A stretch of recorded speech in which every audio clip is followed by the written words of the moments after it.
This episode of the Young Turks is brought to you by Boingo, the world's largest Wi-Fi network. Sign up at boingo.com/TYT. A Kansas City Royals pitcher, his name is Gil Meche. He has decided to retire early. His contract actually expires in about another year, but he's decided, no, I'm going to retire now anyway. And in doing so, he's actually letting go of $12 million. Now I'm going to explain why. He decided to retire early because of his shoulder injury. So basically, the last year in his contract, he wouldn't really get to play. He would basically sit down on the bench, maybe throw a few pitches, but he doesn't feel that doing that would make him earn the $12 million. So he says, look, the Royals have been good to me. I'm not going to take the $12 million. I'm going to retire now. End of this. So What do you think, Cenk? Is it admirable? Do you think it's crazy? One, it's admirable. Two, it's disastrous. Listen, I mean, I love the guy, and and I ask people to do the right thing all the time, and so many people are going after unearned money, whether it's frivolous lawsuits or whatever else, right? But turning down $12 million from a giant organization that is perfectly willing to let you try pitching again, dude, take the money, man. That's just crazy. Oh, you got to take that money. It's interesting because he's already made $40 million off his baseball career. And some people are saying, well, maybe $12 million seems like a lot of money for all of us, but for him it could be a drop in the bucket. I think for him, $12 million is still significant. I just think that he feels this tremendous sense of guilt for taking the money and not contributing something to the team in the last year of his contract. So I want to read you a couple of his quotes. The New York Times actually interviewed him, and he said some really interesting things. First, he said, "When I signed my contract, my main goal was to earn it. Once I started to realize I wasn't earning my money, I felt bad. I was making a crazy amount of money for not even pitching. Honestly, I didn't feel like I deserved it. I didn't want to have those feelings again." So again, he has this tremendous sense of guilt. He feels like he hasn't earned the money, and he's like, I don't want this $12 million. I don't want to sit on that bench. I don't want to contribute zero to the team and profit from it. So yeah, I agree that it's definitely admirable. Would I do it? No, I'd take the $12 million, and I'd go on a shopping spree. You're the worst. First of all, I would definitely think, here's my reason to feel okay about my decision to take $12 million, because there's no way I wouldn't take it. I would say, well, look, I'm going to give a lot of it to charity water, right? Right.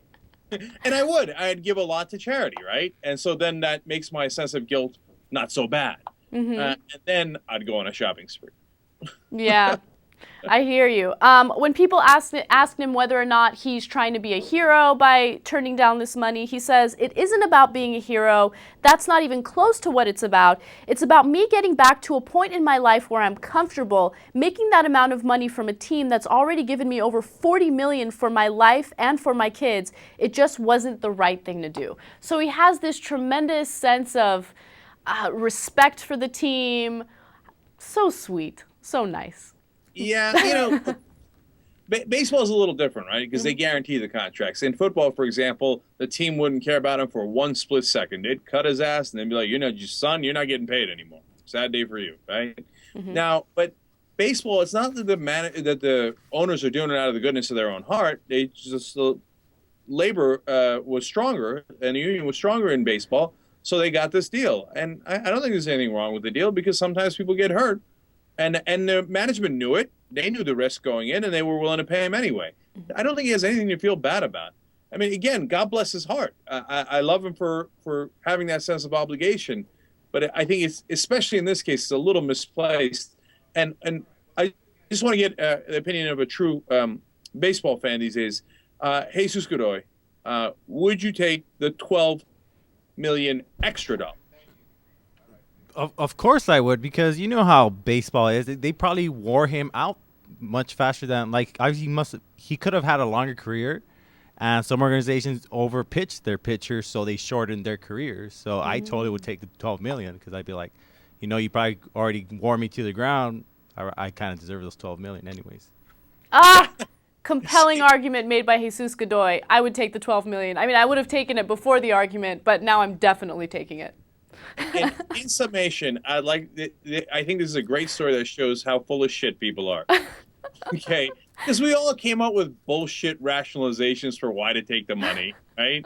But in the end, we'd all take it, whereas he didn't. And there's something definitely admirable about it. There's also something incredibly naive, and I hope he never regrets his decision. But there's some chance that 6 years from now, he's going to be like, "Oh."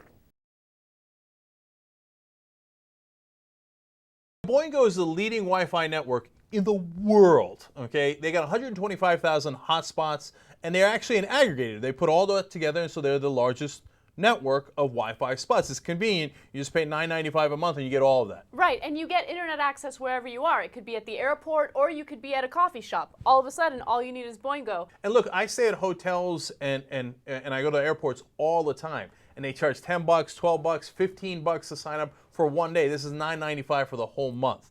And you can get on with a single click. There's no web pages to navigate. There's no sign up. Just one click. Boom, you're on. So go to sign up at boingo.com/TYT. It's awesome. Don't just go. Boingo.